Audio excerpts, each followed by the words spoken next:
ঘূর্ণিঝড় রিমাল দুর্বল হয়ে পড়েছে, 10 নম্বর মহাবিপদ সংকেত উঠিয়ে নেওয়া হলো। বাংলাদেশের উপকূলে আঘাত হানা প্রবল ঘূর্ণিঝড় রিমাল দুর্বল হয়ে পড়েছে। আজ সোমবার বেলা 11টার দিকে আবহাওয়া অধিদপ্তরে 19 নম্বর বিশেষ বিজ্ঞপ্তিতে এই তথ্য জানানো হয়। ঘূর্ণিঝড়ের জন্য পায়রা ও মোগলা সমুদ্র বন্দরে দেওয়া 10 নম্বর মহাবিপদ সংকেত উঠিয়ে নেওয়া হয়েছে। আবার চট্টগ্রাম ও কক্সবাজারে দেওয়া 9 নম্বর মহাবিপদ সংকেত প্রত্যাহার করা হয়েছে।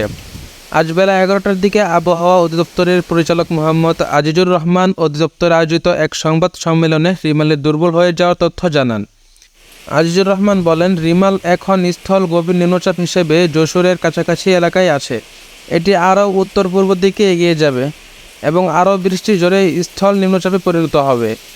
আজিজুর রহমান বলেন, ঘূর্ণিঝড়ে আঘাত হানার পর গতকাল রাতে থেপুপাড়ায় বাতাসের সর্বোচ্চ গতি রেকর্ড করা হয় 111 কিলোমিটার।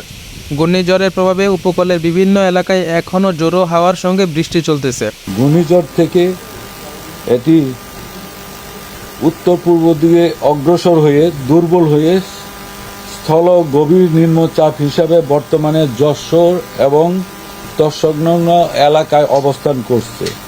এটি আরও উত্তর পূর্ব দিকে অগ্রসর হয়ে ক্রমশ বৃষ্টিপাত জড়িয়ে স্থল নিম্নচাপে পরিণত হবে।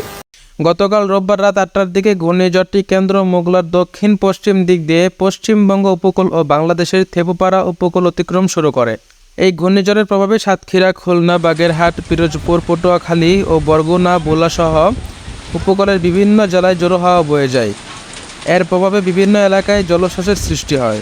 আবহাওয়া অধিদপ্তর জানায়, গতকাল সন্ধ্যা থেকে আজ সকাল 6টা পর্যন্ত সর্বোচ্চ বৃষ্টি রেকর্ড করা হয় কক্সবাজারে 111 কিলোমিটার প্রতি ঘন্টায়। আজ সকাল 6টা পর্যন্ত রাজধানীতে বৃষ্টি হয়েছে 6 মিলিমিটার।